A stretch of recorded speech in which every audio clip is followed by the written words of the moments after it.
C'est bien dit.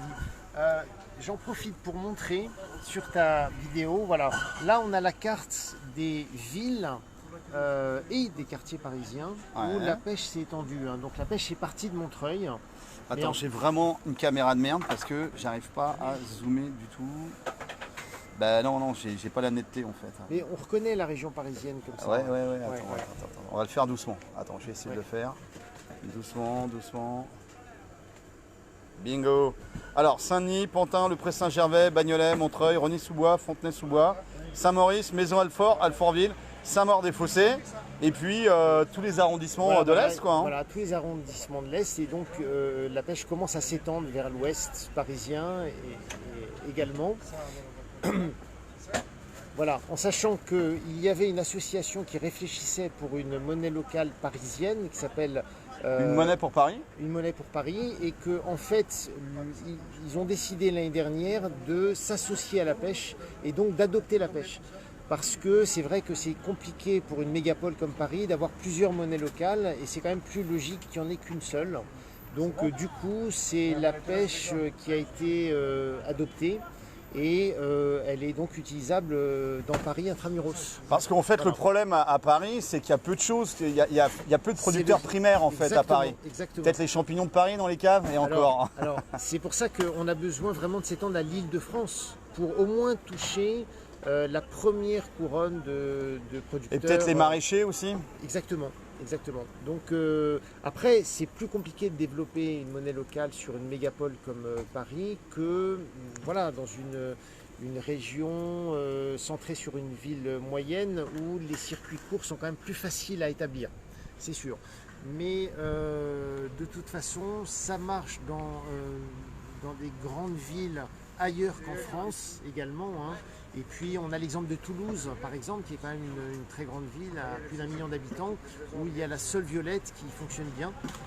Je n'avais pas dit tout à l'heure, mais il faut aussi dire 2 mots sur la monnaie locale la plus importante en France et même en Europe, qui est au Pays Basque, qui s'appelle l'Eshko.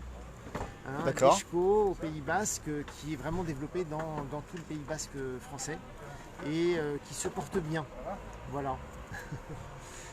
Donc là, c'est vraiment chouette, un commerçant, un citoyen qui joue le jeu. Absolument. Et ça serait intéressant de lui demander s'il a une double compta, une compta euro, une compta pêche. Quoi d'autre lui demander Est-ce qu'il fait de ses pêches, ses propres pêches? Comment est-ce qu'il les fait circuler? Est-ce qu'il y a un coiffeur? Est-ce que Par exemple, est-ce qu'il regarde le site de la pêche sur internet où il y a la liste de tous les commerçants? Est-ce qu'il les choisit justement pour dépenser ses pêches justement parce qu'ils sont sur cette liste, parce qu'ils sont adhérents à la pêche? Et est-ce qu'il y a des fournisseurs qui acceptent de se faire payer en pêche?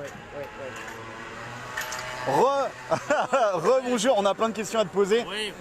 Est-ce que tu as des fournisseurs qui acceptent de se faire payer en pêche pour l'instant? Oui, alors voilà, on est passé du fromage à la bière, ça va ensemble, il y a des accords. Voilà. Là, on inaugure vraiment la tireuse, la tireuse de l'année. On va tirer les premières bières tout à l'heure ensemble. Okay, bon. Alors, oui, il y a des... bon, c'est bon là? C'est bon. Et merci mon gars, bon courage. Donc on a des fournisseurs. Alors, moi justement, j'avais un brasseur qui me prenait des pêches. Ouais. Et puis ce brasseur-là a fermé, donc du coup, j'ai pas pu. Mais bon, c'est moi, j'ai quand même la possibilité soit de les dépenser moi-même. Je peux me verser des revenus en pêche. Soit de les reconvertir. Donc, en euros. Oui.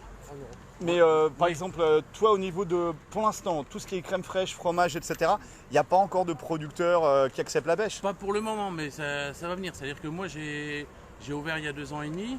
Donc j'ai créé, comme c'était marqué un peu partout, là, le premier cheese truck solidaire. Parce que j'ai mis en place notamment le fromage suspendu, la possibilité pour des clients d'acheter du fromage en plus pour des personnes qui n'ont pas les moyens de s'en offrir. Et quand eux ils passent, ils peuvent... C'est-à-dire, moi je les reçois, les bénéficiaires, je les reçois comme des clients. Donc c'est open cheese pour eux, ils peuvent choisir 1, 2, 3 fromages.